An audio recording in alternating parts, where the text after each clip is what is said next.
Всем привет, это Ильин Сергей, он же Сиреней из Гатчины. Эта игра называется The Last Case of Джон Морли 2025 года. Нуарный квест-детектив с элементами хоррора. Steam ПК-версия. Играю в 4К с максимальными настройками графики. Прохождение будет без комментариев. Главный герой — детектив Джон Морли, вернувшийся к работе после пребывания в больнице. Он на мели и берется за первое попавшееся дело — расследование нераскрытого убийства 20-летней давности. И это дело, как следует из названия, по идее, должно стать для этого детектива последним.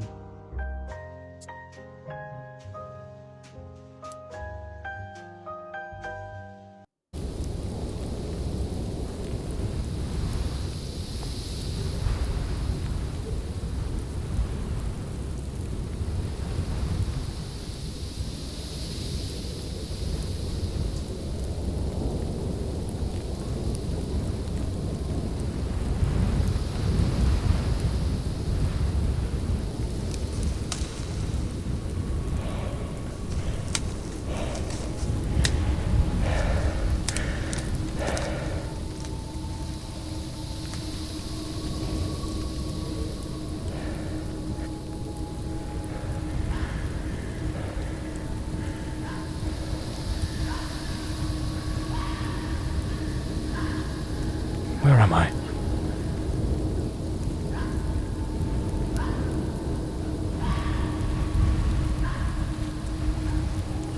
I know it's following me. I can feel it.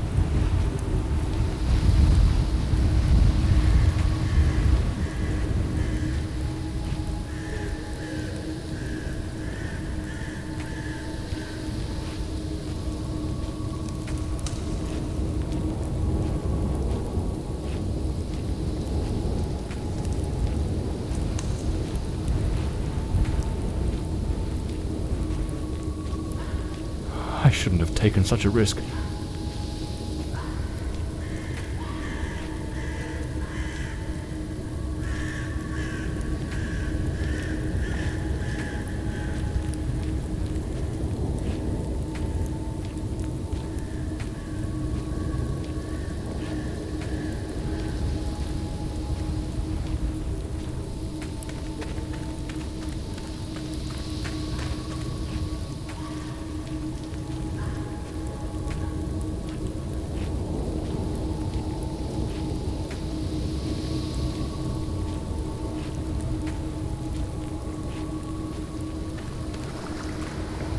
Sound.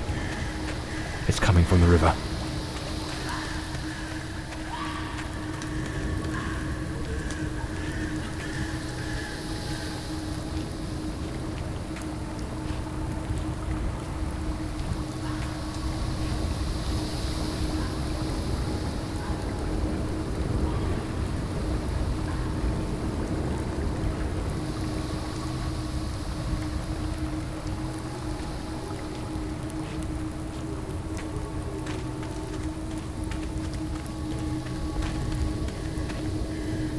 If it catches me, it will show no mercy.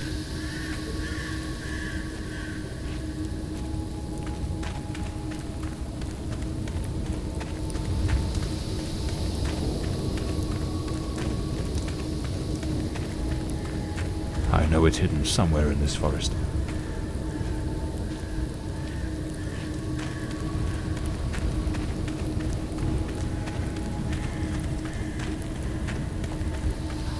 I should be able to see its light soon.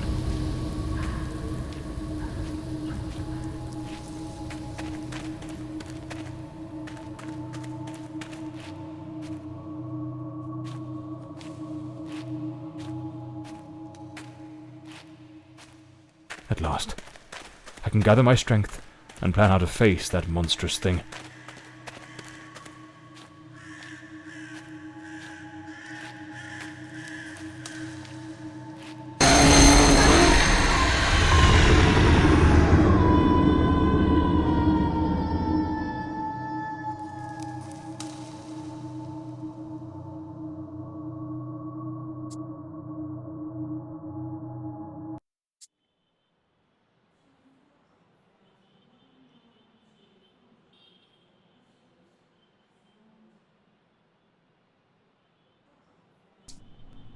The name's John Morley, private detective, and today is a momentous day.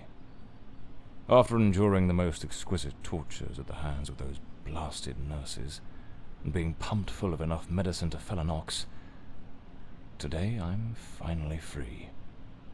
Who would have thought that the case of the Red Shoes murder would end the way it did? A stormy night, soaked to the skin, wrestling that brainless killer on a rooftop. Then a slip and a 5-story plunge. It appears you're awake at last. We had considerable difficulty rousing you earlier this morning, so I deemed it best to let you rest a while longer. I bring you good news. The latest test results are favourable, and the doctor has authorised your discharge. You are now officially ready to go. I have placed your belongings on the table. Oh, and a lady stopped by this morning with some clothes from the dry cleaner.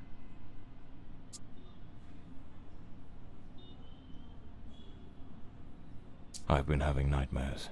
The doctor has prescribed some medication that should help address any residual effects. This should assist in alleviating your nightmares. So I'm better now? Yes, you are much improved. Both your physical and psychological assessments have been satisfactory, and there are no impediments to your returning to your normal life. My belongings? I thought everything was already in the room. There are a few valuables and some coins we kept for safekeeping. They are in the box on the table. A woman brought my clothes from the dry cleaner. Was it Penny?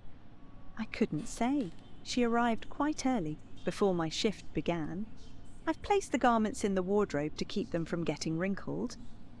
Now, if you'll excuse me, I have other patients to attend to. I wish you all the best.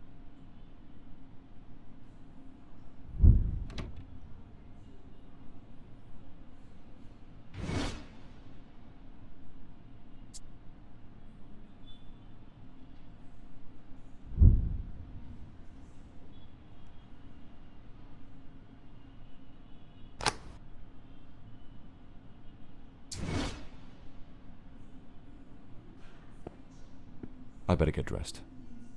The hospital gown that ties in the back doesn't exactly scream professional. That's me, the bloodhound Morley. Story of my life. Nearly broke.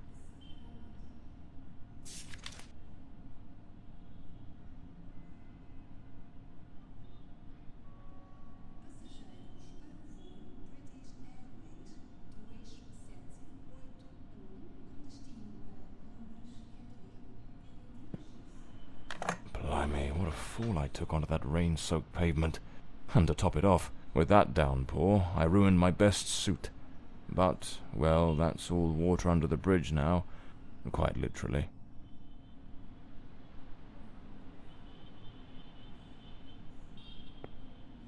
Blimey, it's nearly noon.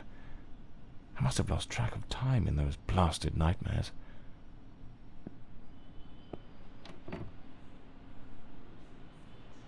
Looks brand new. The collar's pristine. Well-structured shoulders, nicely padded. Gives off an air of authority. Keeps the crooks wary and catches the ladies' eyes. These do a fine job of hiding any belly. Can't complain about that. I usually use the Windsor knot. I should get myself a pair of derbies. Or brogues. They're much more comfortable. Besides, if I slipped, it was because of those damned hard soles. So the mystery woman who took my clothes to the cleaners was Penny after all. Seems she's still got a soft spot for me. Could there be a chance I might win her over?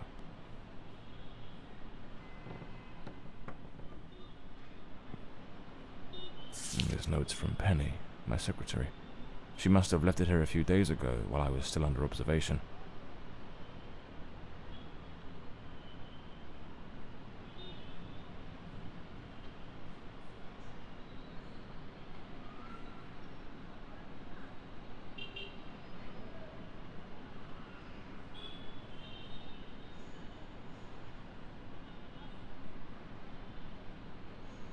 Penny. I don't blame her, though. I'm a right mess. I've managed to lose the only two things that kept me grounded. Her sound advice, always spot on, and the faint hope that she might dump Peter and give me a chance. Rainy and overcast. Typical London weather.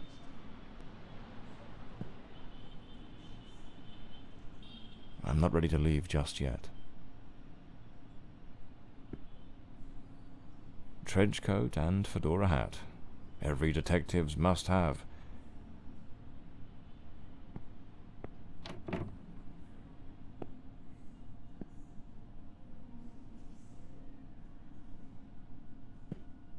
I'd better hurry up.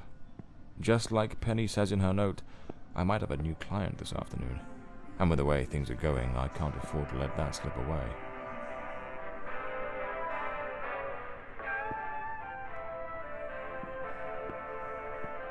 All right, let's get moving. Today's the first day of the rest of my life.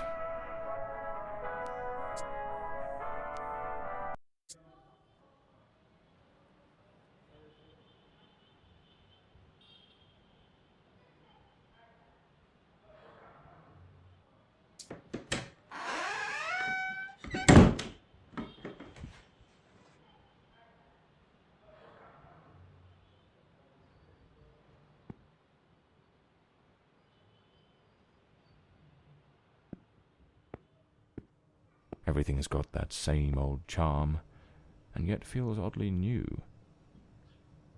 This hospital stint's given me a bit of a new outlook. Maybe I'll take it a shade easier from now on, sticking to cases that don't demand a trip to the morgue.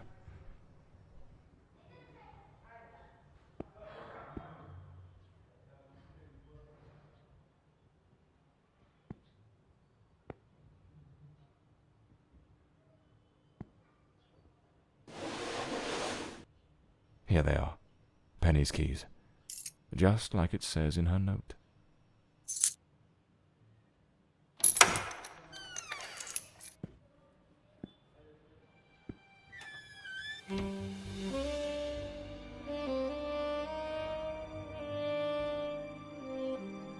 The case of the Red Shoes murder.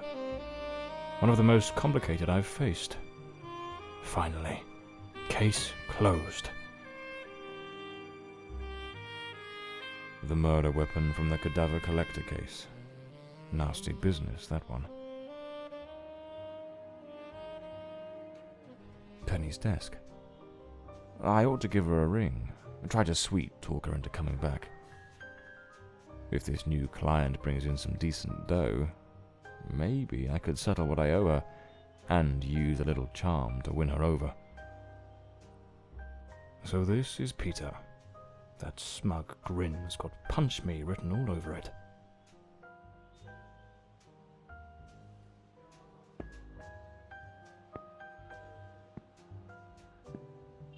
Even the coppers missed it. The slant on the letter E. That's what gave away the typist in the black letters case. This case is worth its weight in gold. Everything you need for a portable lab. My files. Cases, clients, debts. Too many debts. Far too many. The umbrella with a bullet hole. Souvenir from the marksman case. Nearly lost my hat on that one. This one's a favorite. The jealous lover solved everything with a few blows from an ashtray. Brutal, but effective.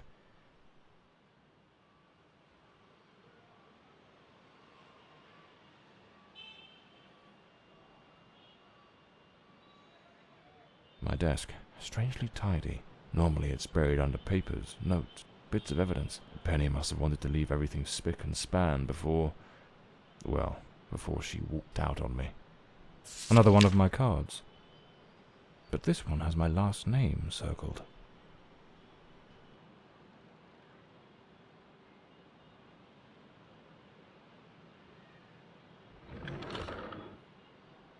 Amazing how this little gadget can reveal the devil in the details.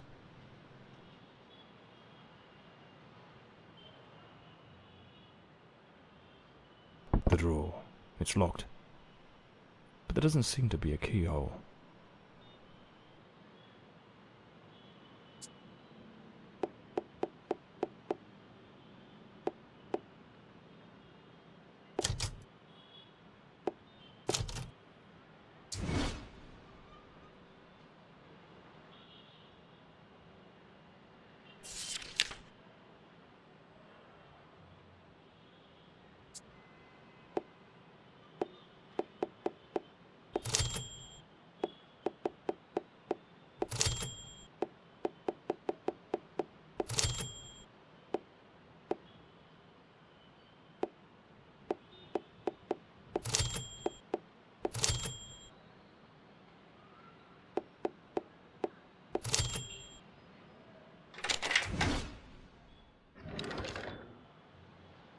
The Scarlet Page. I trust Penny didn't go snooping through my things while I was away. Oh, my apologies, madam. I didn't hear you come in. I was a bit distracted. Good afternoon, Mr. Morley. I trust your assistant informed you of my visit as promised. My apologies. I was rather engrossed and didn't notice your arrival. To whom do I owe the honour of this meeting? Lady Margaret Fordsайd, the 4th Countess of Bloomsbury. Lady Margaret, could you tell me what brings you here today? How can I assist you? I shall endeavour to be as candid as possible. 20 years ago, when my daughter was just 18, she was brutally murdered. It happened at our family estate, Bloomsbury Manor. Someone slipped into the house unnoticed, and upon reaching her room, delivered 5 fatal stab wounds to her chest, lungs, and heart. The police, eager to close the case, hastily blamed and condemned 2 violent thieves who clearly had nothing to do with her death. The investigation was closed, and justice was never served. I am prepared to offer you £30,000 if you take on this case, and a further £30,000 if you can solve it and bring the true killer to light. Tell me, Mr. Morley, will you accept this case? I understand your distress, Lady Fordside. But before I commit to anything, might I trouble you with a few questions? By all means, Mr. Morley.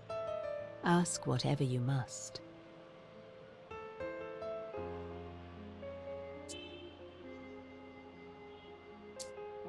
A case that's been cold for 20 years.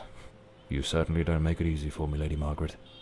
What made you decide to seek out a detective now?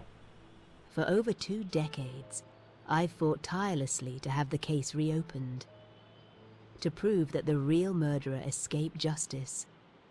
But all in vain. Neither solicitors nor well-meaning police friends, nor even journalists hungry for a dark story have managed to uncover anything.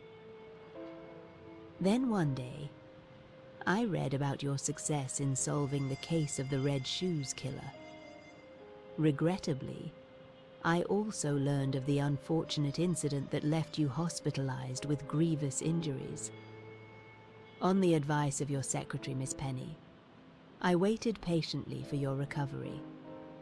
And now, here I am.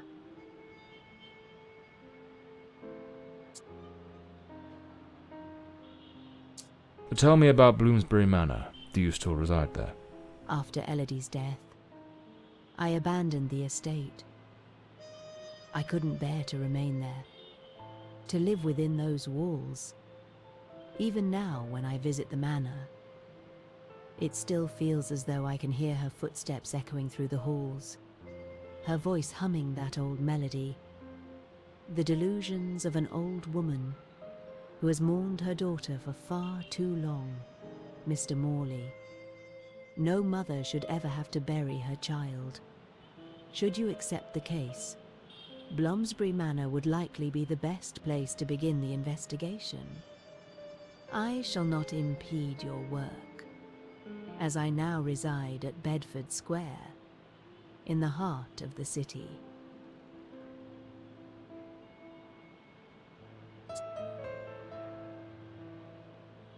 Tell me, Were there any witnesses? Did anyone see or hear anything? It happened at midnight. The house was practically empty at the time, with only a few servants and a guest who was sleeping in the west wing. I was the only one who might have heard something, as my room was next to hers. Unfortunately, I had taken a sleeping draught and fell into a deep slumber. It is a decision I shall regret for the rest of my days.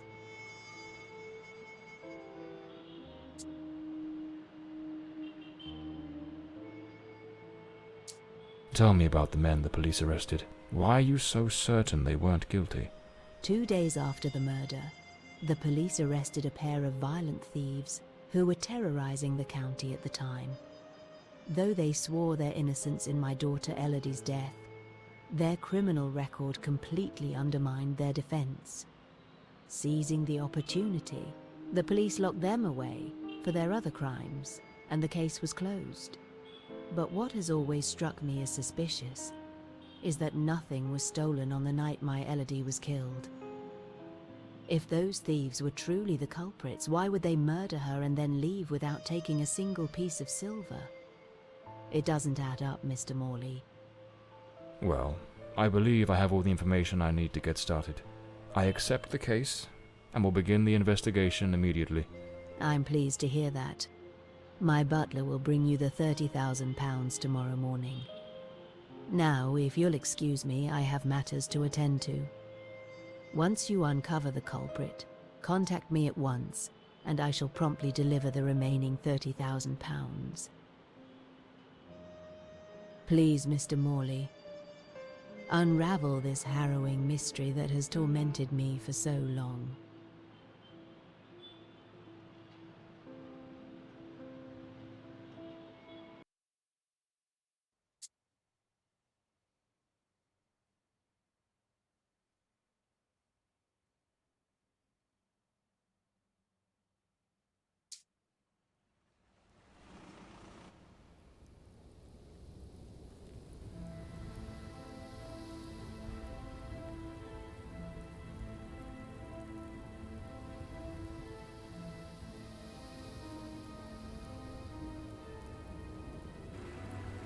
As I made my way through the dense forest path, a haunting silence enveloped the air. It was as though the very night of the crime still lingered here, shrouded in an eerie calm. The manor stood before me, its facade as inscrutable as the shadows that danced in the moonlight. Every step I took felt like a step deeper into the heart of a mystery that refused to be forgotten.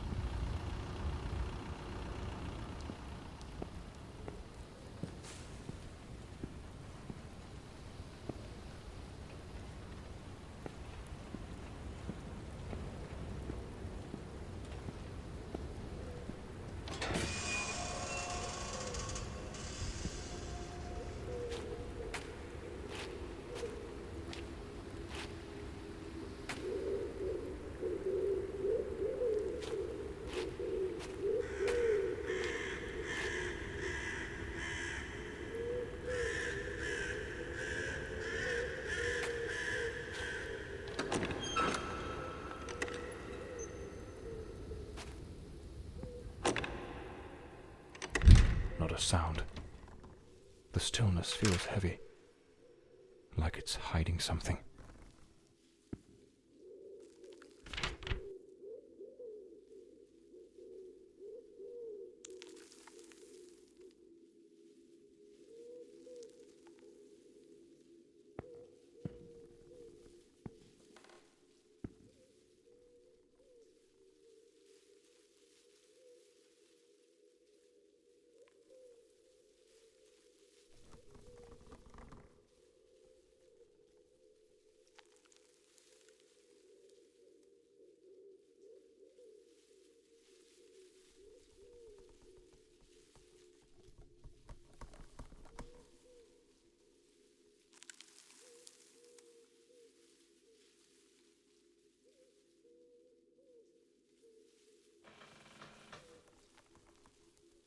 It seems Elodie had a passion for art, but her style wasn't exactly well received.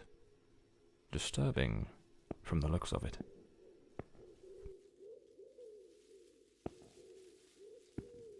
The door's chained up with a padlock. Looks like I'll need to find the key.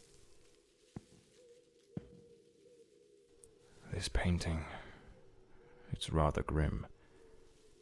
There's something deeply unsettling about it.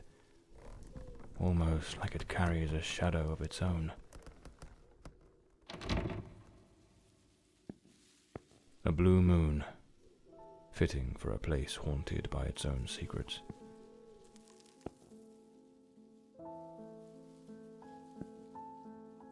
Looks like the Countess left this for me. It could be useful for getting around the place.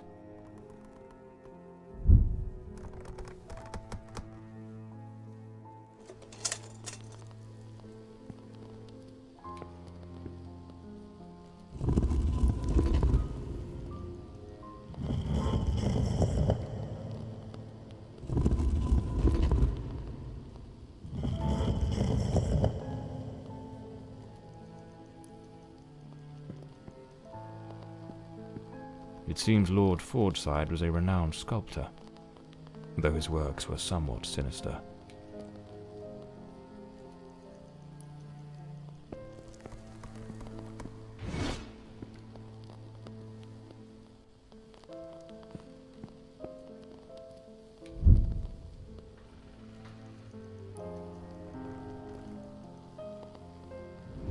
So, the housekeeper left a note for the Countess, asking her to meet here on the day of the murder.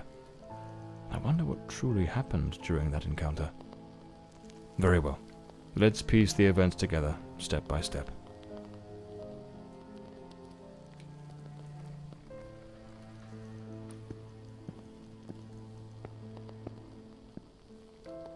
Two chairs. One of them knocked over. An empty envelope. Did the housekeeper hand the Countess a letter? Looks like someone arranged tea in the library that day. Lipstick stains. Same shade the Countess wore when she visited my office. The housekeeper's cup is still here. Tea spilled across the table. It seems they met here. But something went wrong during the conversation. I am very angry. After all these years of service, this is how you repay me? Walking away like this? I'm sorry, madam, but the situation has become unbearable. My bags are already packed.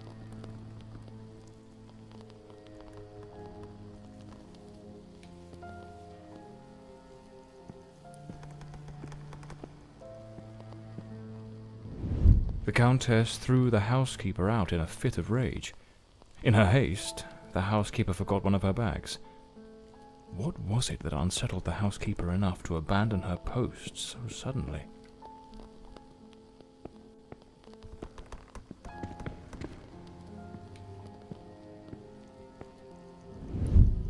Lady Fordsайd, still seething, burned something in the fireplace.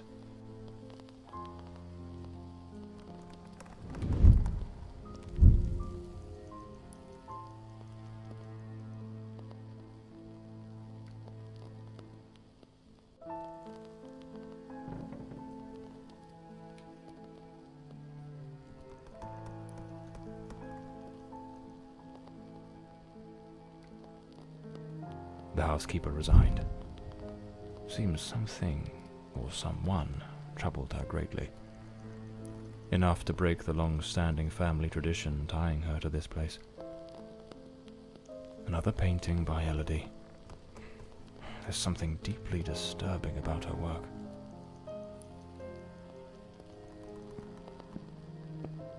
The lock has been concealed. This door must open by some other means.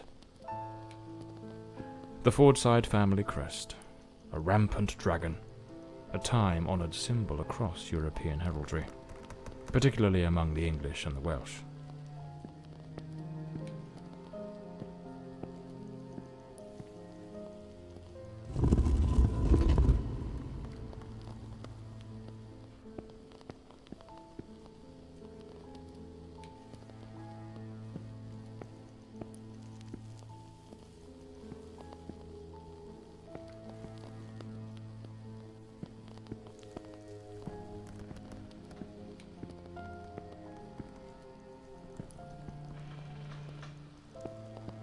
Looks like this is the Fordside family book, showing some of their ancestors.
This must have been some sort of private study for the Countess.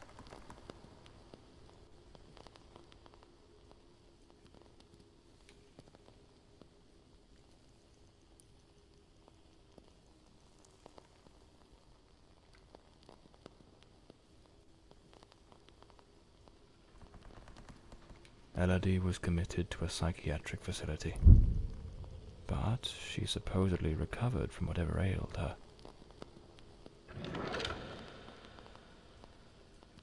An old pocket watch. It probably belonged to Lord Fordside, Lady Margaret's husband. A British passport. Lord Fordside was undoubtedly a man of the world.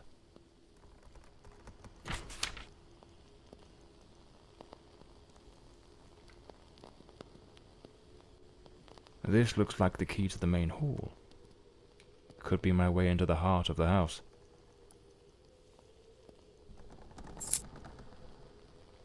Lady Margaret and a young woman. I suppose it's Elodie. They look happy. It was undoubtedly a better time.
this door is locked as well. If the Countess wanted me to investigate, why didn't she leave the doors open?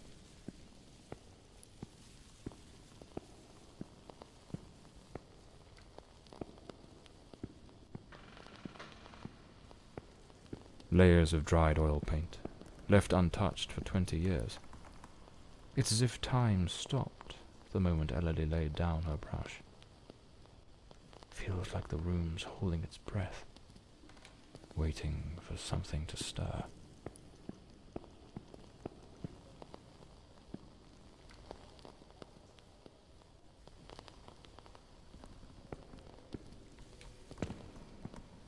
A grand ship on the open sea.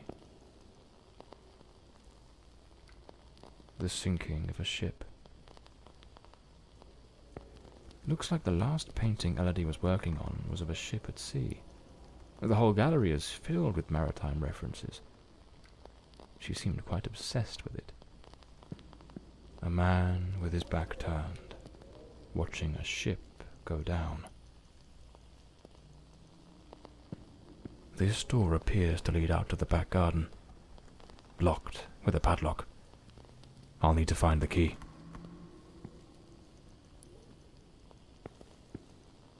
Looks like some sort of clue. Trace the tree's journey from birth to decay. Follow the path of the artist in a thoughtful display. Arrange the 4 stages and the door will obey. Unlock the path ahead as art lights your way.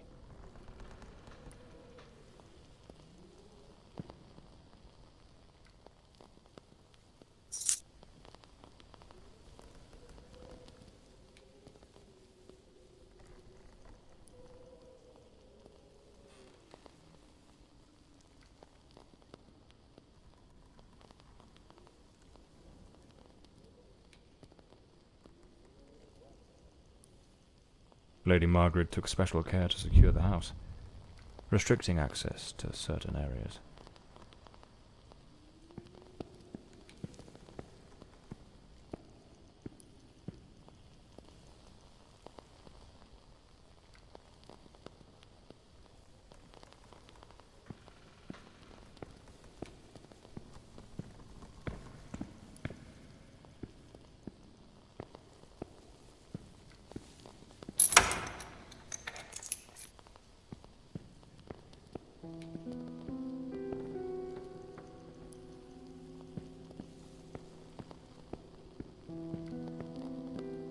Some of these paintings are really dark and sinister.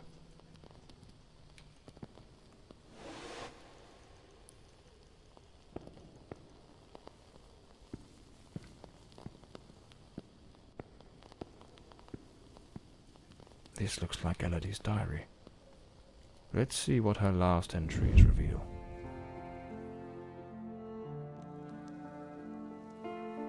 I'm absolutely over the moon. Walter has written to say he is coming.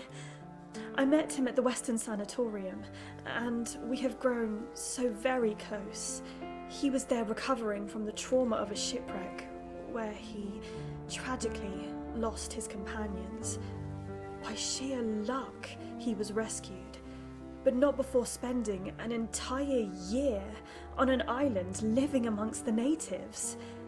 He truly is an adventurer.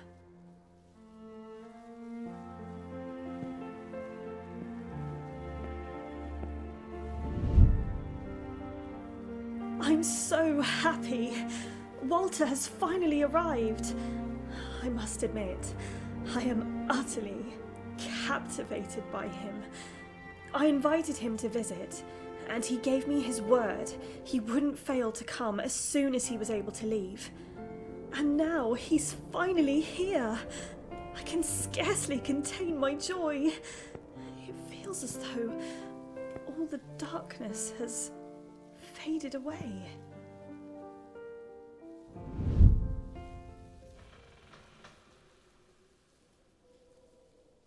They looked so in love, so happy. I wonder what became of Walter after Elodie died.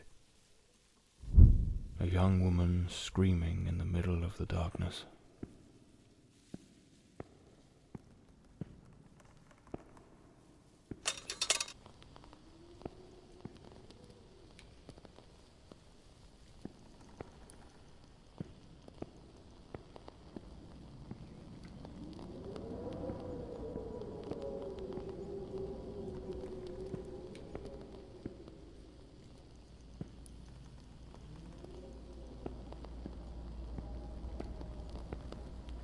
looks like a commercial seaman's yearbook, listing ships and their crews.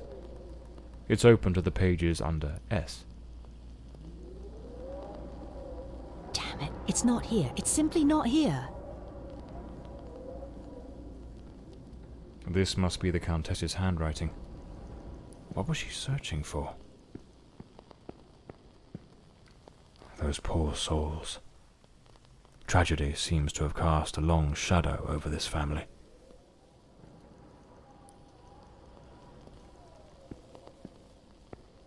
Locked, as expected. There's a metal engraving of a tree.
A boarded-up door.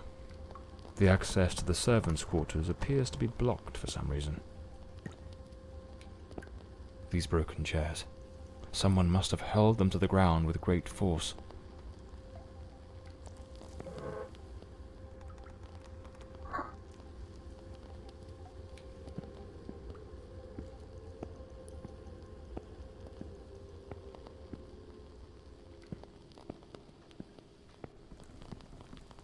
Some of these tools have been bent, likely trampled over.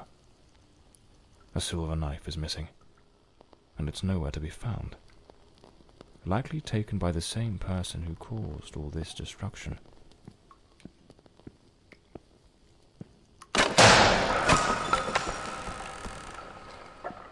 Looks like the crowbar is broken. Lady Margaret, after the death of her daughter, dismissed the staff and left the mansion.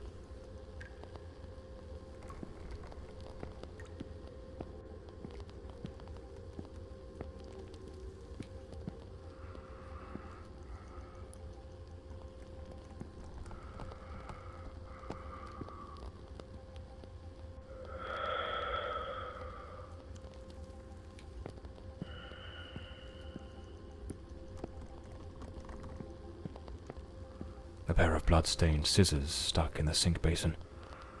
Deeply unsettling.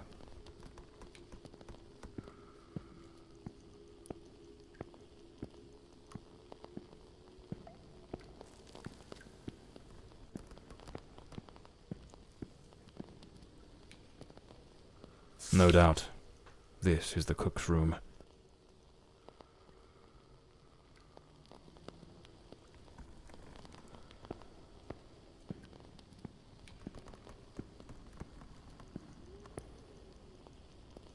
The young maid was an avid fan of actor Valentin Rudolph.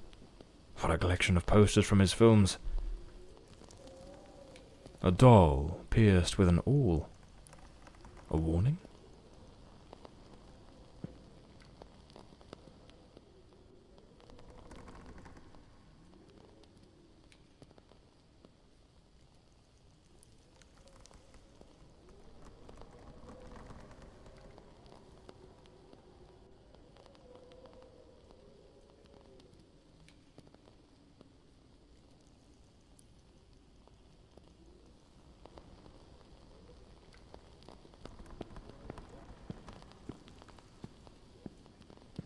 A backgammon board.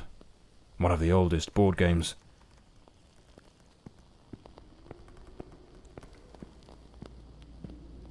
Miss Marver apparently knew her way around the tarot. What a dreadful spread, and what a chilling omen it revealed. Evil approaches. It will bring death, and lay ruin to the house and all who dwell within.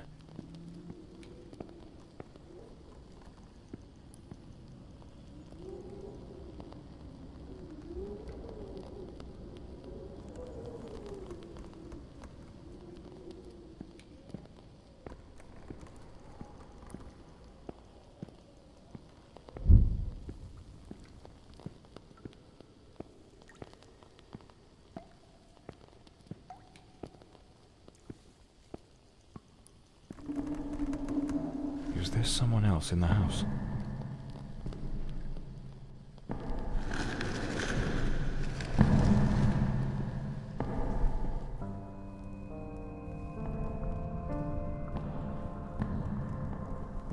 Who the devil is that man?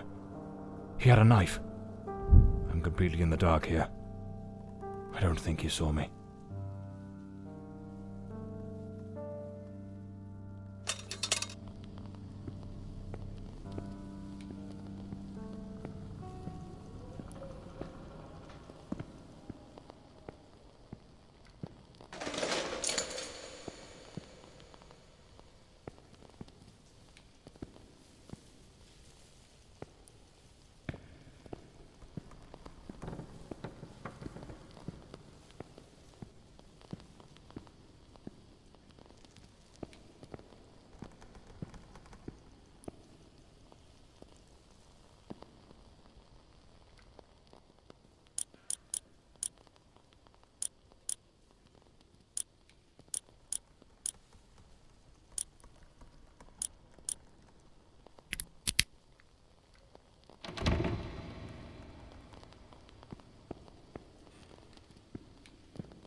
Another boarded-up door. The question is, was it sealed before the murder? And why?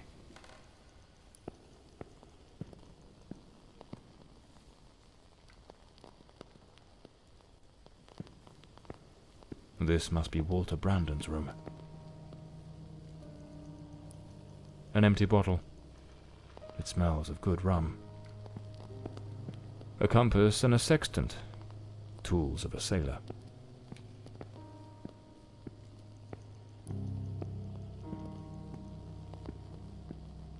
The painting of a ship, unmistakably in Elodie's style.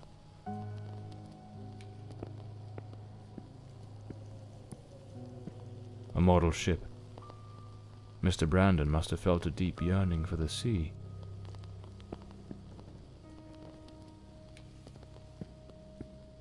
The diary of Walter Brandon.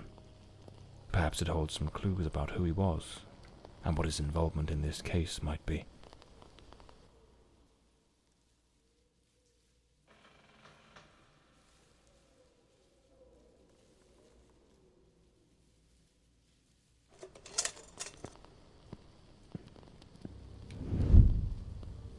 I am terrified that man has found me. I fear something dreadful is about to happen. Tonight as I awoke, I saw him, standing at the foot of my bed. I could not make out his face, but his knife. The gleam of its blade shone in the darkness. I sprang up suddenly, determined to confront this stranger. Grabbing the heavy candlestick from the nightstand, I hurled it with all my strength. He vanished into the dark. What on earth happened? Did Walter also see the mysterious man with the knife? It's absurd. This occurred 20 years ago. Surely that man can't still be lurking about. Can he?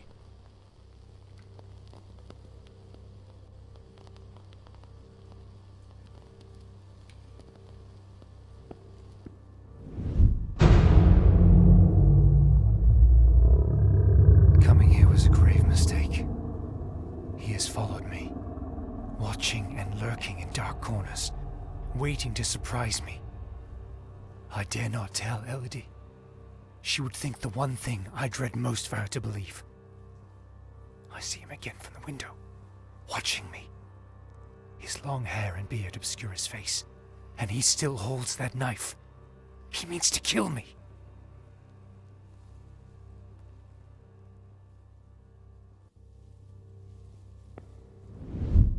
I am losing my faculties. It is best I return to the ship. Everyone seems to be conspiring against me. The housekeeper despises me, accusing me of misconduct. Perhaps I'm not a man of refinement, but I know what respect is. Yet this morning, as I awoke from my rest, she was enraged with me. It was of no use to tell her I had slept peacefully. An external maid who comes to clean was crying and accusing me of having approached her in an unseemly manner. I would never do such a thing. I am a sailor, a man of the world. I know how to conduct myself.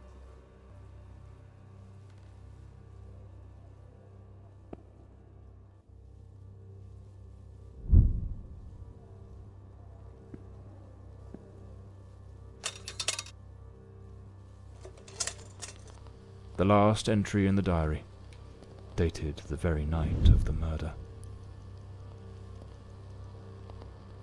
My beloved Elodie, why can you not believe this poor sailor who only wishes to love you?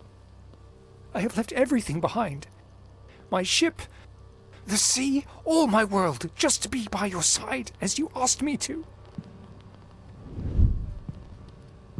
Damn it. I can hear the man with the knife coming up the stairs from the hall. I need to hide. Walter was terrified. What in the devil was happening here? It seems this trunk was all Walter owned. I should take a look at it.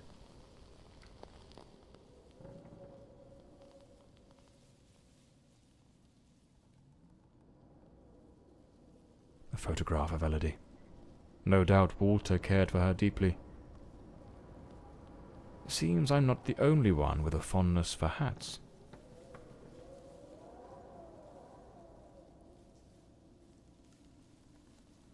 Looks like the key to the back garden.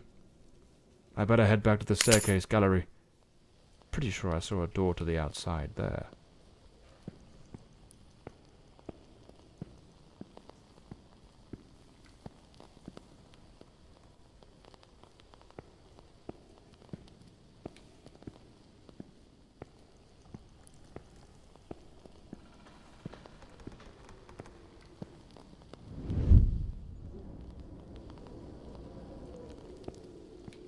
The killer likely fled through the rear door of the house.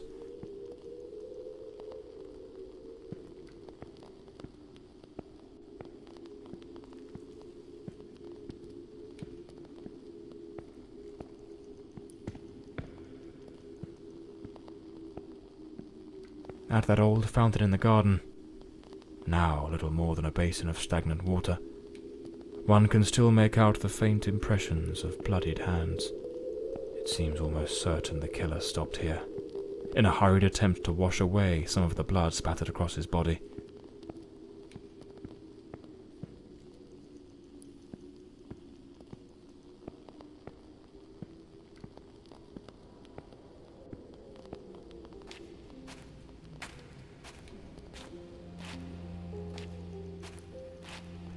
Here's the missing kitchen knife. Undoubtedly the murder weapon.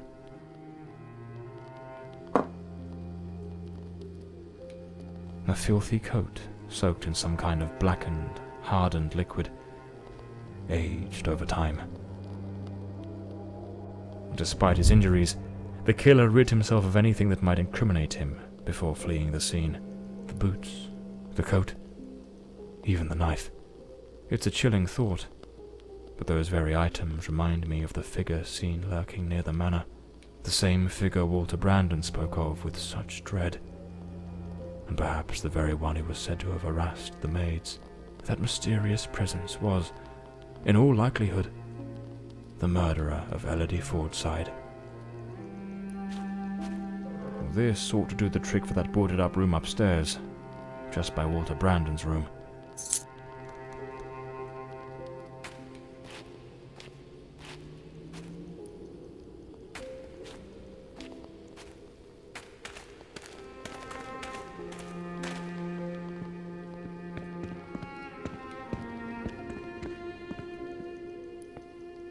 gate still bears the macabre traces of that old tragedy, like a silent witness, pointing to the path taken by that murderous beast as he fled.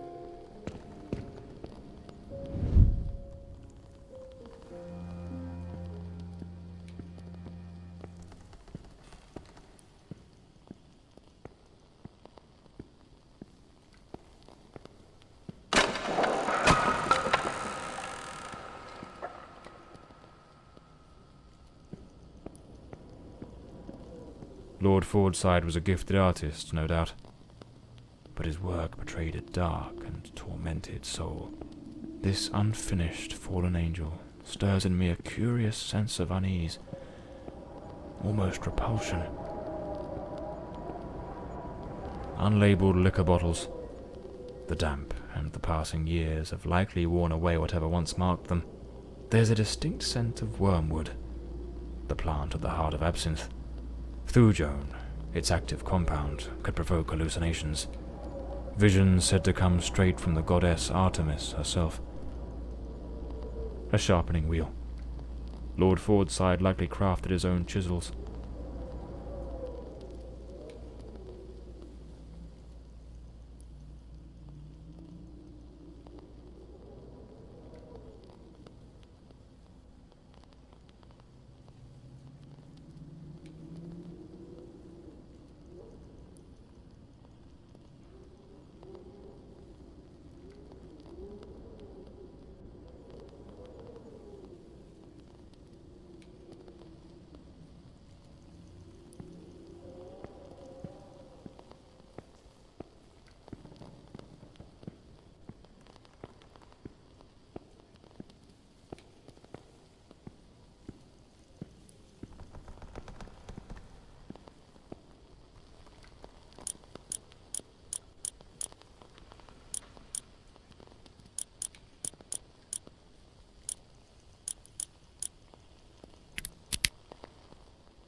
The door is locked.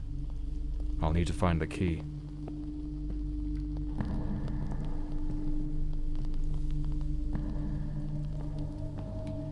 Him again? Who the bloody hell are you?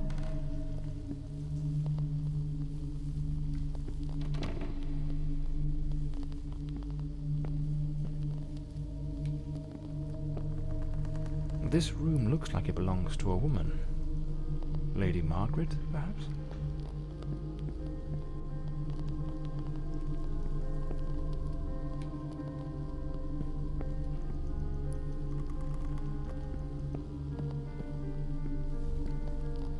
The bed is made. The Countess hadn't yet gone to bed on the night of the murder.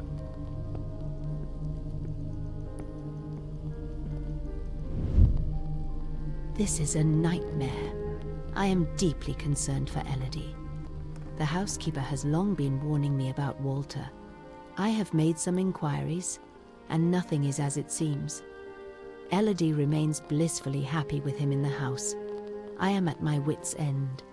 Since her return from the sanatorium, she has been positively radiant, a true beacon of light. They go out together and seem to have a splendid time. He appears very close to her. This is in stark contrast to the picture painted by the housekeeper, which is a complete contradiction.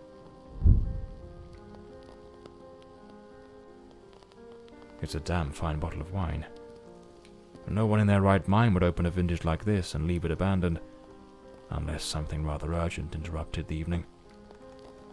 Seems Lady Margaret was reading in the chair that evening. The book's still open, right where she left it.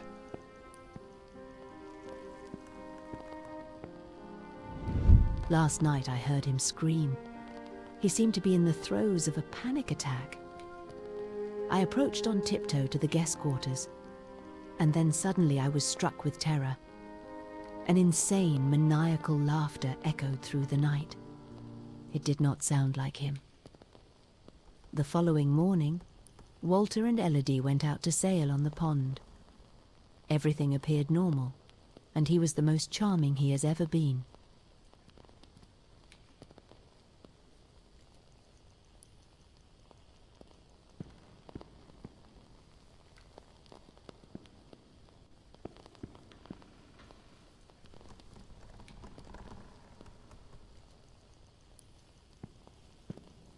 I should finish gathering all the clues from the Countess's room before exploring other parts of the house.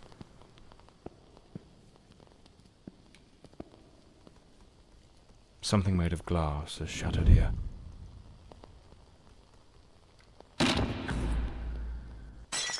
Oh my God, what is that noise? It's coming from Elodie's room.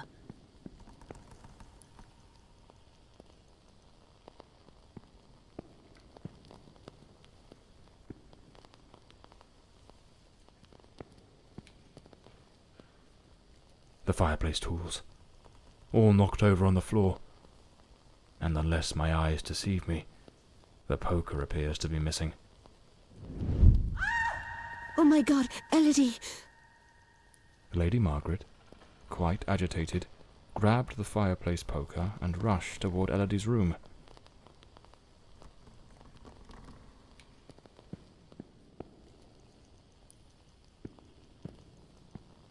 A key. Likely the one to Elodie's room. Lady Margaret lied to me.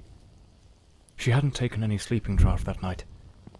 She could have heard the attack and rushed to see what was happening. Why did she hide this from me? The more I investigate, the more convoluted it all seems. I should head to Elodie's room to search for answers. A pool of dried blood. There's no doubt now. This was the scene of the crime. Photograph of Margarete Fordsайd and Walter Brandon. If my memory serves me right, looks like it was taken at Westland Asylum.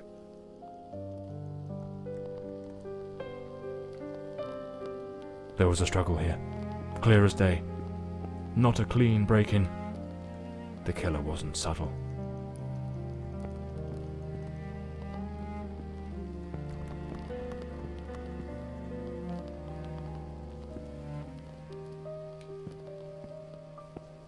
A rag doll, tossed on the floor.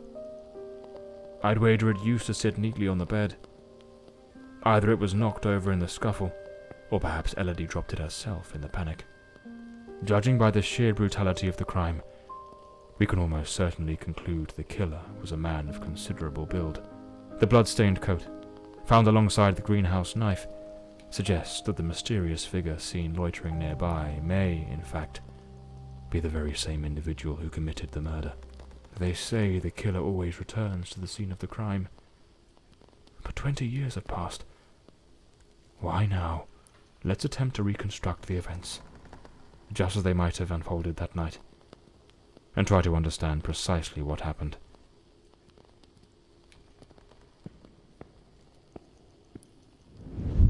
A teacup on the bedside table. Elodie must have lain down that night, perhaps already drifting to sleep.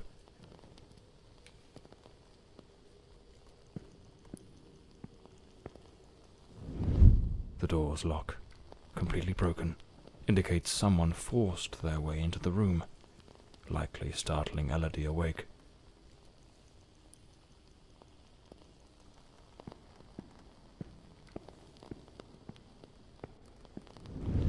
Elodie tried to flee, but the killer cornered her near the vanity. She lost her balance and fell, breaking the dresser and chair.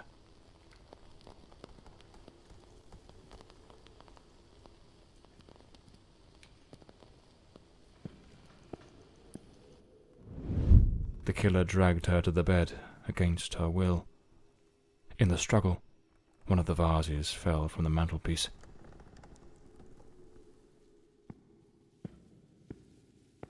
On the bed, the killer stabbed her mercilessly, again and again, staining the sheets with blood.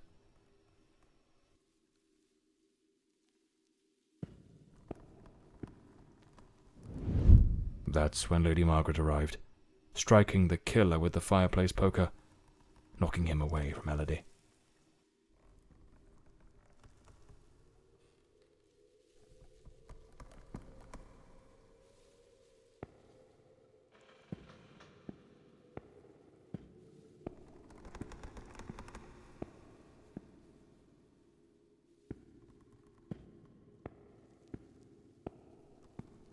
Wounded, the killer fled the scene, but it was already too late.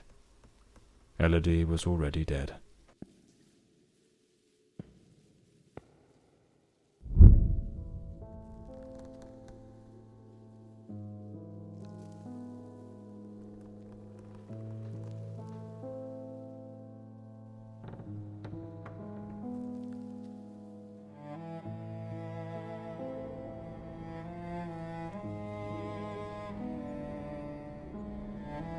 The old Bloomsbury mansion. It choked my thoughts. It had that kind of sadness that seeps into your bones like old damp, and that sudden abandonment, so clear before my eyes, looked like a sinister time capsule.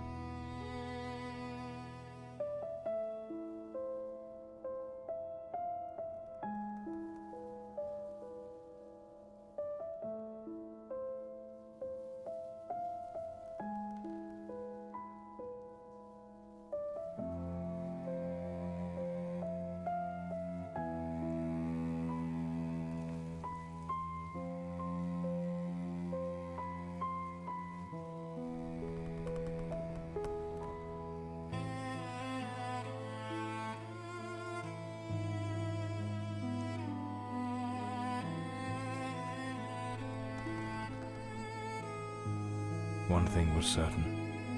My next move was to dig up answers about the man with the knife, and about Walter Brandon, the sailor from Westland Asylum, an old forgotten sanatorium that, 20 years ago, was the scene of a meeting between Elodie Fordside and that Brandon fellow.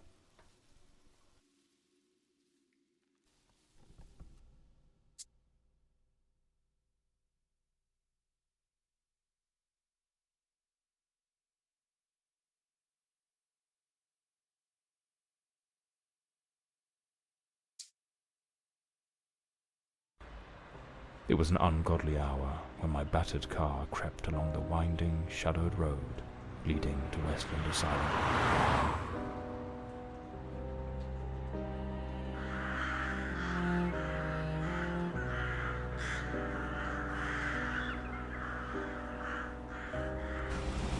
But what I found upon arrival was disquieting. The building, forsaken for more than a decade, remained illuminated. Was it some ancient emergency system defying the passage of time? Or was someone awaiting my arrival?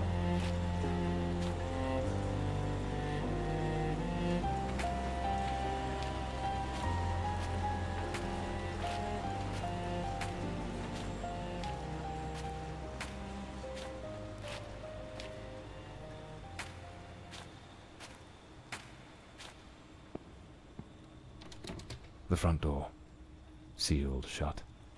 As expected. Nothing's ever straightforward, is it? I'll have to find another way in.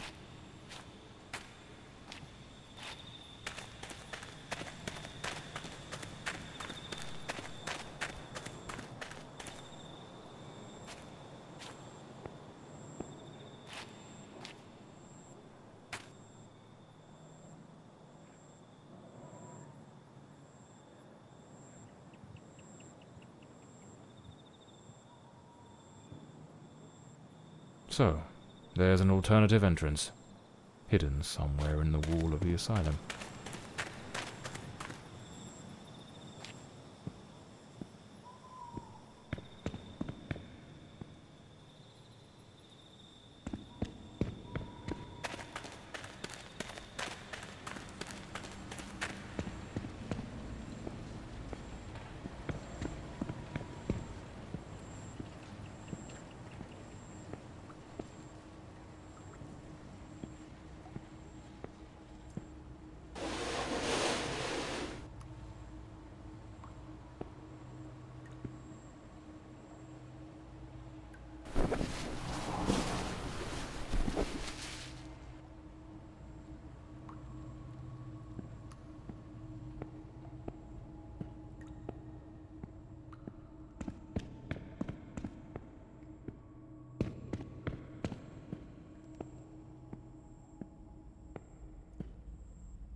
pitch black in here.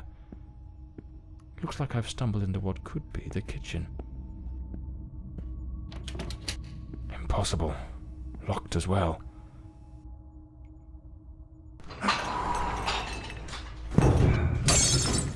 Damn it. The lantern. It's broken. I'll have to manage without it for now.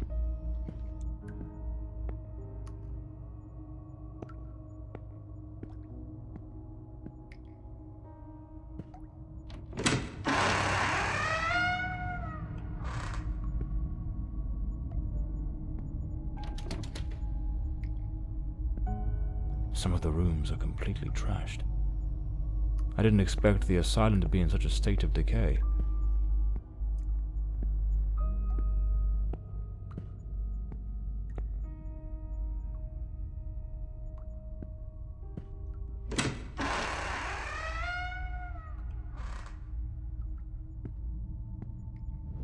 The girl? How is the girl? You mean Miss Elodie Fordsайd. Don't worry, that bloke didn't lay a finger on her. But you took quite a knock. This is going to smart.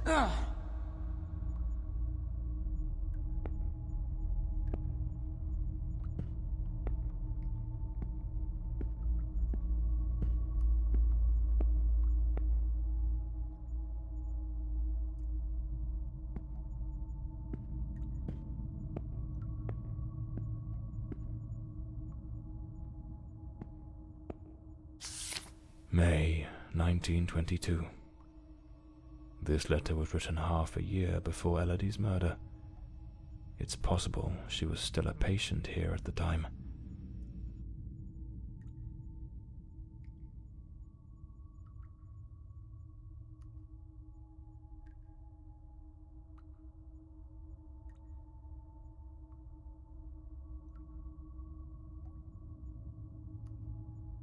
The nurses were genuinely concerned about the aggression of patient B03.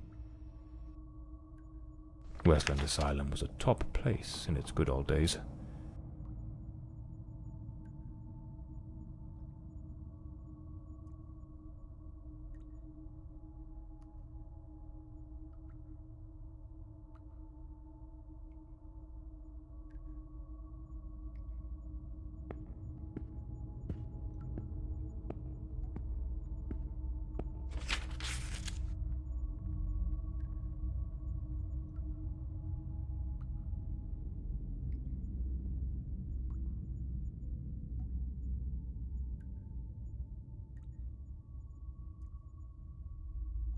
The asylum was shut down 10 years ago. Judging by the state it's in, they probably had no choice but to close it due to the building's condition.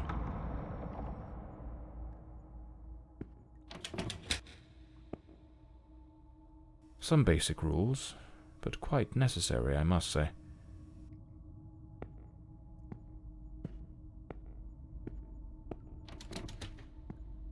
It's locked. Without the key, I won't be able to access the upper floors.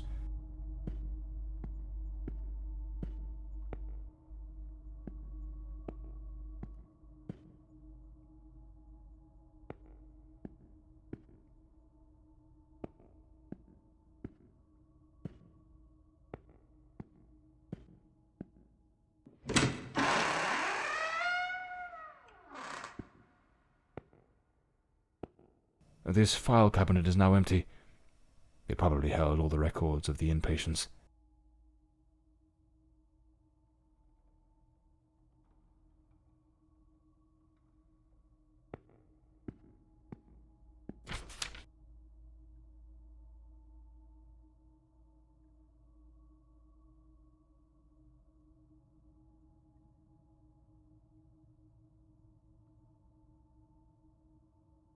I need to find Dr. Sheridan's office.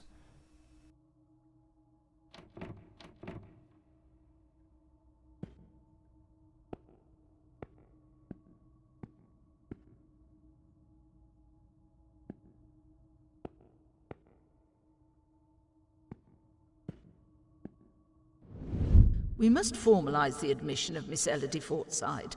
I have her file here. That girl? What do you think of her? I don't quite know. She seems a good girl. I do hope she recovers soon. I know what Dr. Mulder thinks of her. Oh, don't be wicked. You cannot tell me you haven't noticed. Have you seen the way he looks at her? Shh, hush now. Someone's coming.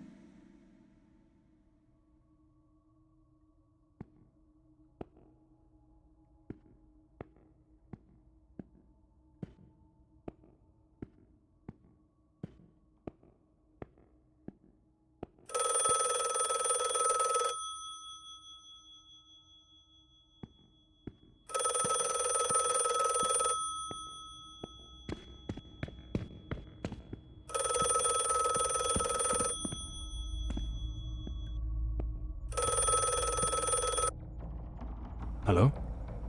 Hello? Can you hear me? Mr. Morley, is that you? Lady Margaret?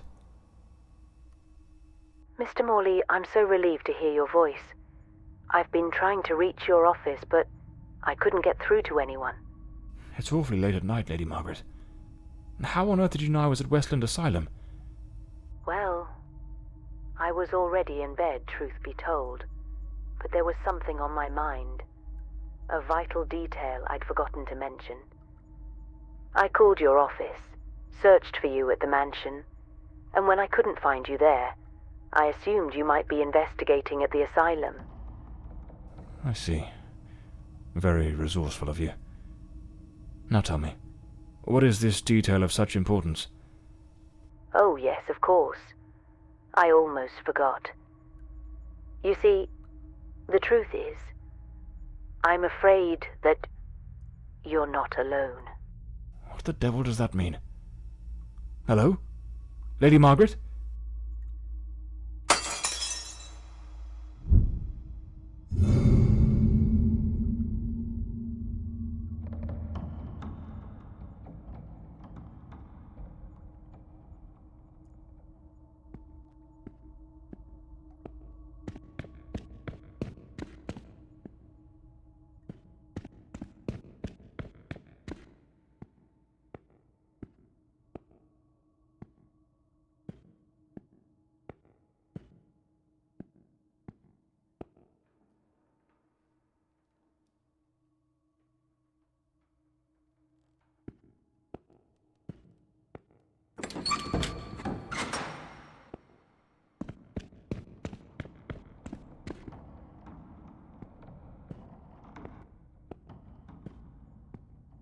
Is someone there? Damn it. I've got a bad feeling about this.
Internal report. Patient B03, identity unknown. Male, early 30s. Admitted after being the cause of a series of violent incidents. The patient exhibits a disturbing duality. Episodes of unprovoked, nearly superhuman aggression, displaying raw, overwhelming physical force, and subsequent plunges into an eerie, profound apathy. His faculties appear suspended during these lulls, leaving him in a state of unnerving inertia. Due to the unpredictability of his violent outbursts, he remains confined within a reinforced cell.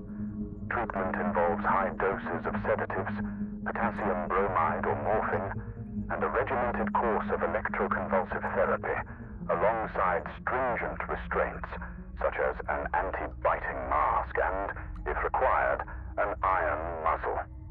Ongoing monitoring is maintained.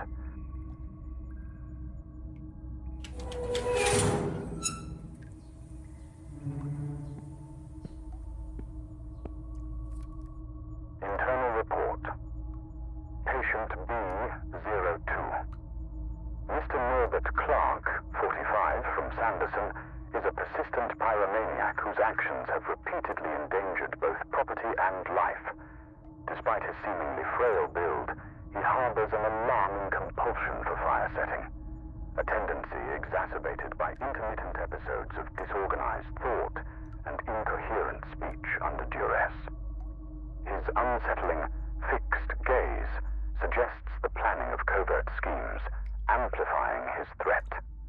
To mitigate risk, he is isolated in a secure cell, thoroughly cleared of flammable materials. His management includes a regimented program of sedatives and antipsychotic medications to stabilize his manic and schizoid symptoms, with vigilant oversight maintained.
Internal report. Patient B08, Miss Beatrice Maren, female, 28, reclassified after initial misidentification. Miss Maren presents with severe self-destructive behaviors. She engages in autosarcophagy, self-cannibalism that has markedly compromised her physical integrity and compulsively ingests her own hair. These actions, driven by deep psychological torment and overwhelming despair, leave her in a perilously fragile state. As a precaution, she is secured in a straitjacket and confined to an environment entirely devoid of any utensils or objects that might facilitate further self-harm. Her treatment protocol centers on the administration of potent sedatives to alleviate anxiety and curb these impulses, with ongoing monitoring.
This room gives me the shivers.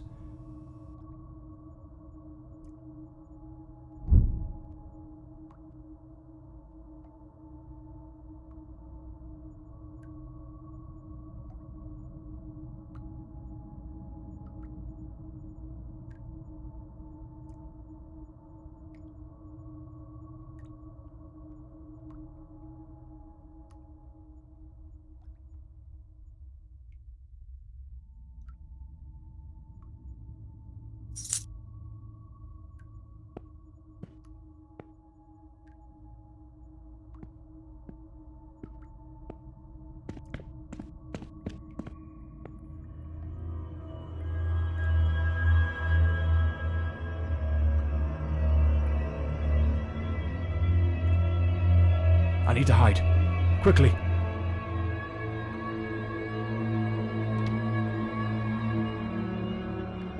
I can't hear it. Could it be gone?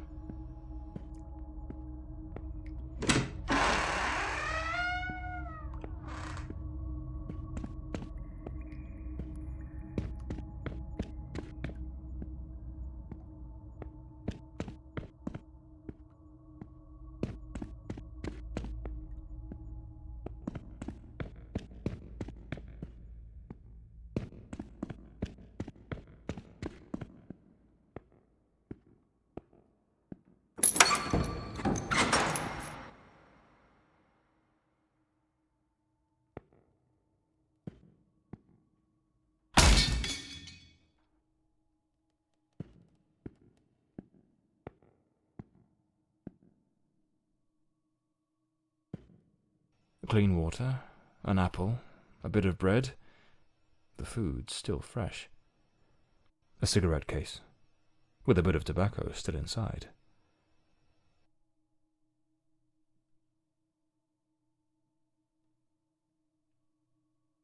A maintenance uniform, oddly well prepared. Not a speck of dust on it. Looks like someone's been coming through here. Perhaps this is what Lady Margaret meant in her call. Or was she trying to warn me about something else?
I'd rather not go through there. Looks ready to cave in at any moment.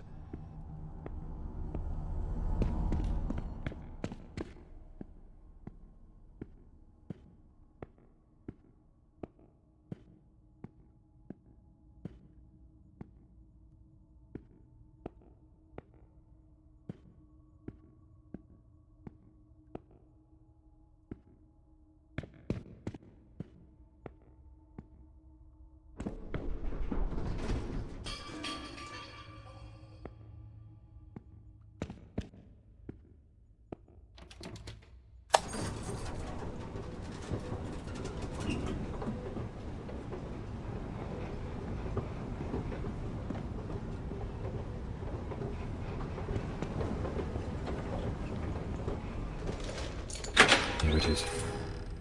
Dr. Sheridan's office. This is where I'll find Elodie and Walter's records.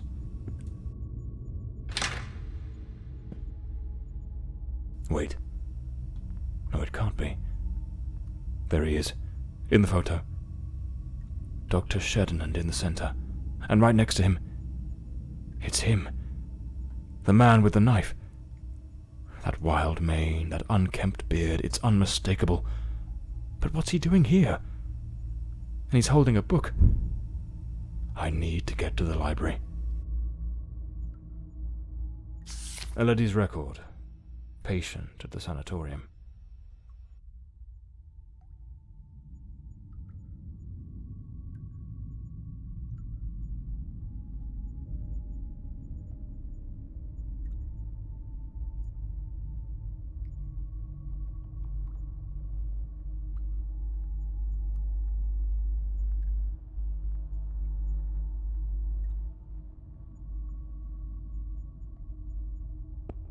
Nothing of interest here. Strange.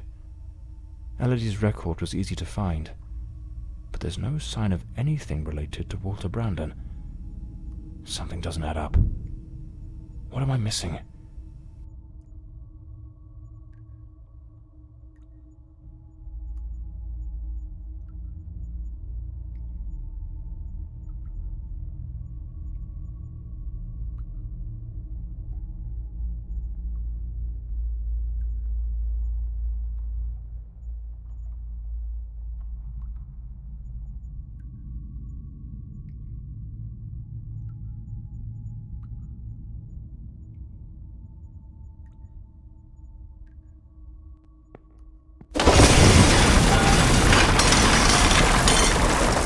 What was that noise? Sounds like something just came crashing down.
Patient recording, Elodie Fordside, February 3rd, 1922. Daily record number 23. Let us begin. How are you feeling today, Miss Fordside? I feel well. Elodie, we have discussed this before. If you do not tell me how you truly feel, we will make no progress. I feel a little sad, perhaps. I am alone here. I miss my mother and having company. So much time with nothing to do makes me think of things I do not wish to think of. I see. Listen, Elodie. I believe you are looking at this the wrong way. If, instead of dwelling on what you call dark thoughts, you were to focus on possibilities, your outlook would change entirely. A young, beautiful woman such as yourself should look to the future with excitement. Think of all the adventures that lie ahead. Your family, your career as a painter. Perhaps even finding a man of good standing. One who could protect you from your demons. A man? Tell me, Elodie, is there no man who stirs your heart? What in God's name do you think you're doing? Miss Fordside, you may go. We shall continue later. Very well. Have you lost your mind? Where is your professionalism? Do not presume to judge my methods with your oh-so-righteous reading therapy. Methods? The entire hospital is whispering about you. She is a patient, Dr. Mulder, and she is mentally unwell. Listen, Ferdinand. Stay out of my affairs, and I shall stay out of yours. Or have you forgotten which one of us is the director of this institution? Do as you please, but if I ever witness such a scene again, I will not remain silent. Damn fool.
The Adventures of Walter Brandon, the intrepid captain of the Stella Maris, braving the treacherous South Seas. What in the devil does this mean?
Stella Maris.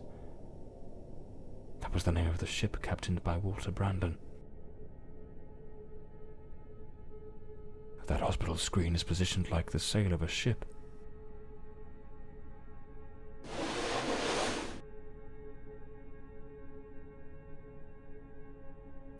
This must be the key to the attic. Let's see where it leads.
Their secret hideaway.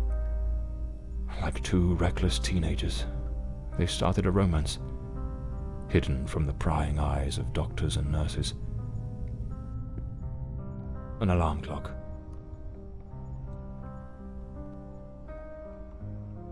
Most likely, they used it to slip back to the second floor before anyone noticed they were gone. For a while, they managed to keep their affair in the shadows, far from the eyes of doctors and nurses. Hair on the chair, strands on the floor. This is where the transformation took place.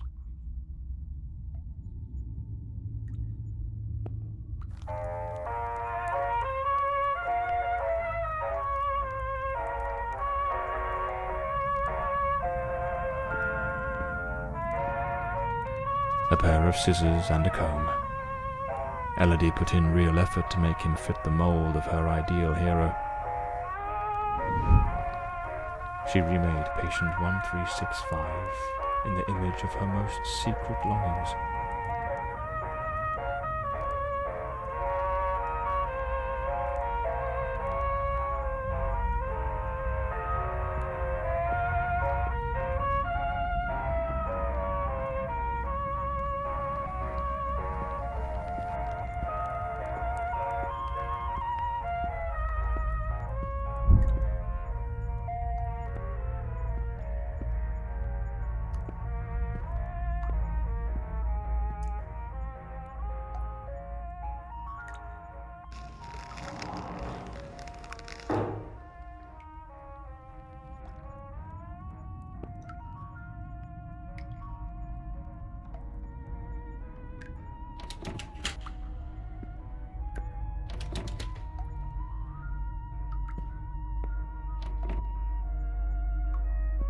The room has been decorated to resemble some sort of island in the South Seas.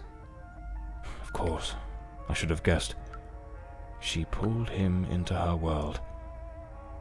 Elodie created Walter Brandon. A draft letter, scratched out and full of corrections.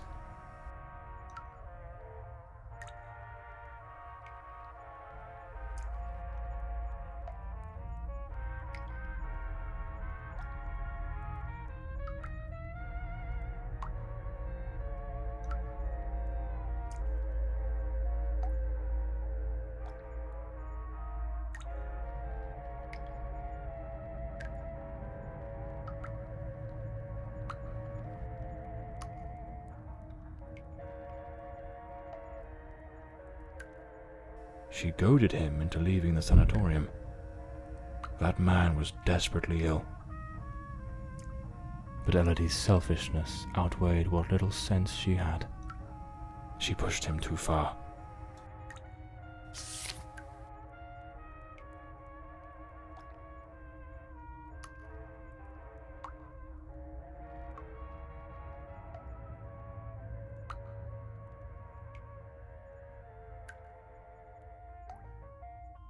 This letter. At the very least, it's highly inappropriate.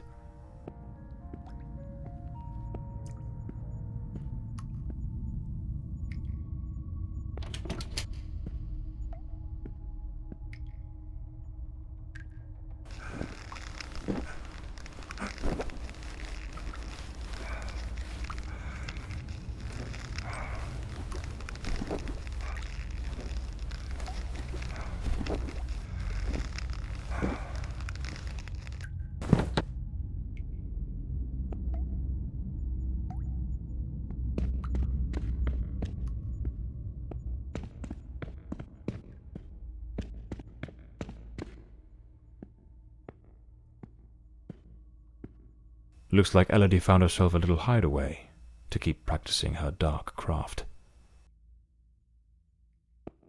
Powerful drugs for depression.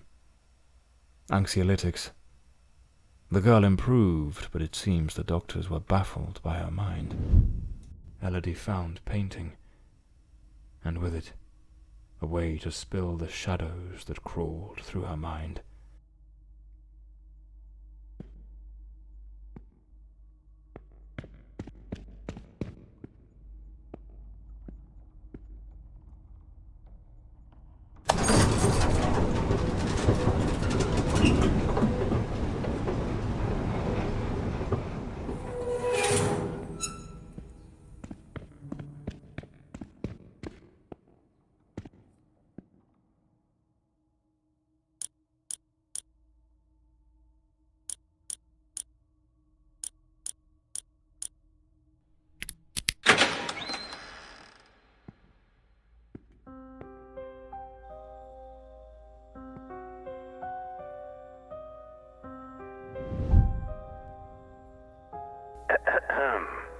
Patient number 1365 returns after an absence of 4 months.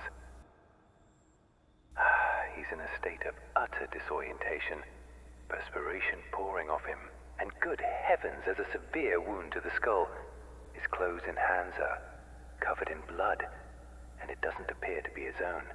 He cannot recall his name, nor anything that's happened during these past months. Seems to have found his way back here more by some strange instinct than by memory itself. The personality once known as Walter has vanished entirely, as has the entity we refer to as the Shadow, though given his nature, I cannot say with certainty it isn't still lurking beneath the surface. We have treated cases of dissociative identity before, but never one such as this.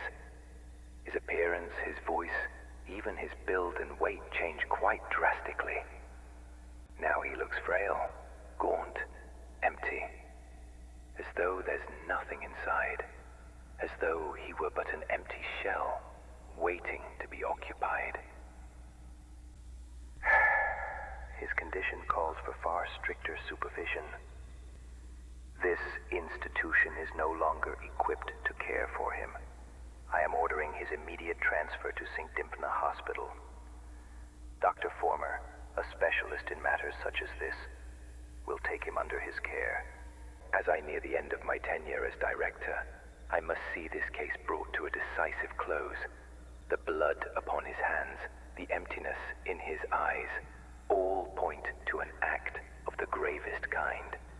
One his mind appears to have erased entirely. God help us, if the Shadow should ever wake again.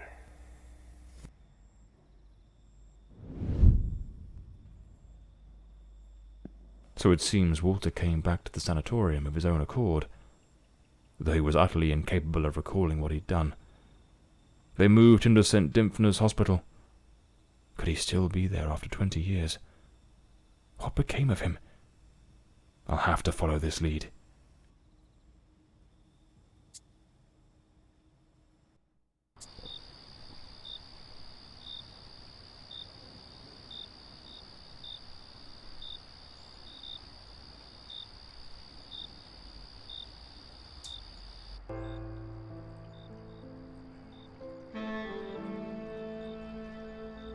That man returned to the new sanatorium, remembering practically nothing. Maybe it was the wound Lady Margaret left him. Or maybe his mind shattered and never came back after what happened that night. As for me, I was hired to find the one who killed Elodie Fordsайd, and my intuition told me they were still there, in the depths of St. Dymphna. I sensed that the end of the road was waiting for me in that place.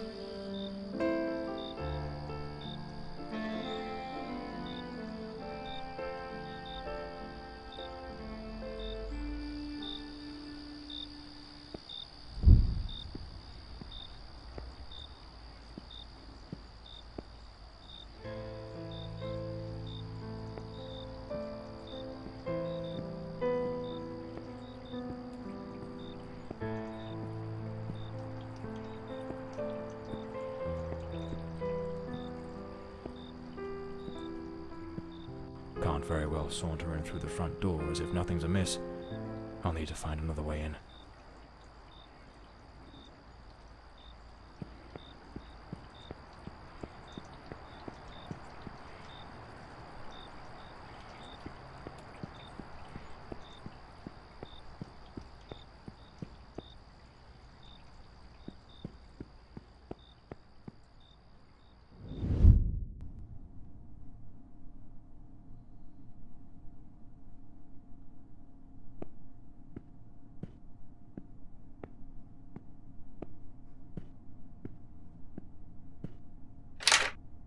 It's locked.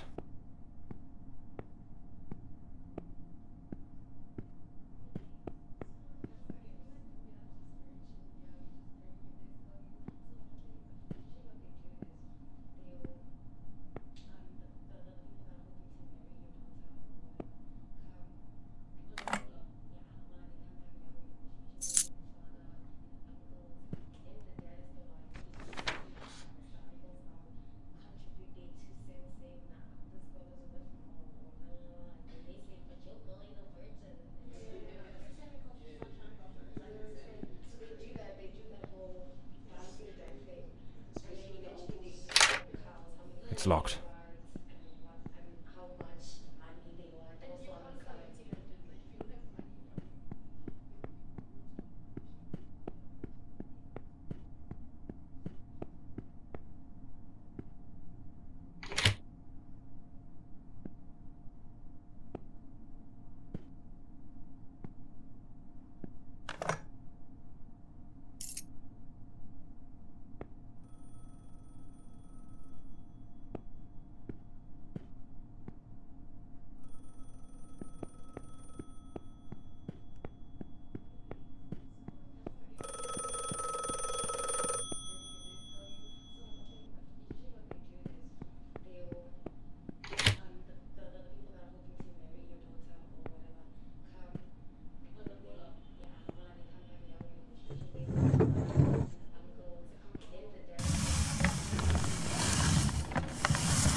John Morley and the case of the red shoes. What the devil does this mean?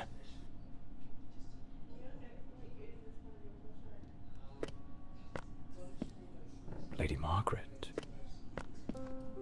That fateful night, I was startled by the noise, those wretched cries of agony from dear Elodie.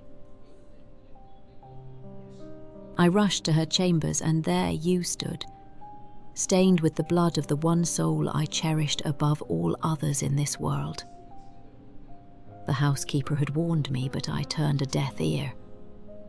Elodie was finally happy, even amidst your incessant bouts of volatility.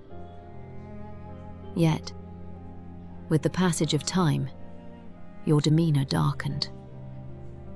More and more frequently, that sinister presence lurking within you began to surface, each appearance more violent than the last. Elodie no longer gazed upon you with the starry-eyed affection of a smitten young woman. The atmosphere in this house grew suffocating, fraught with an unbearable tension. That very afternoon I spoke with her. she had resolved to end your engagement. You seemed, or so I dared hope, to have accepted it with grace. But that night, that very night, you ended her life in the most savage manner imaginable. I threw myself upon Elodie, desperate to save her. But alas, it was far too late. Months later, I learned you had returned voluntarily to the sanatorium. I sought answers and immersed myself in understanding the afflictions that plagued you. Dissociative identity disorder, they called it. A condition in which one might host multiple identities, each vying for dominion over the body. But the man confined in that bleak institution was not the shadow, not the fiend who had stolen my daughter. No, he was but the shell, the hapless vessel. And I yearned to find the true culprit, not the facade, the murderer himself. Thus I devised my plan. I came to visit you, and just as Elodie had done, I crafted a new role for you, a new identity to inhabit. I brought books, personal artifacts, penned letters as Penny. I leased an office and prepared every detail meticulously, down to the smallest thread, for your return as John Morley. Everything had to be flawless. And why, you may ask? To make you remember, to awaken the shadow, to summon forth the murderer from the abyss of your fractured mind. John Morley is a good man.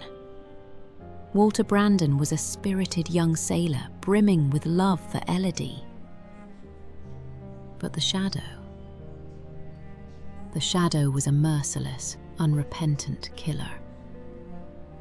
I wanted to destroy the murderer who had stolen my daughter. But I could never bring myself to harm an innocent man. My obsession, my singular purpose, was to awaken the shadow.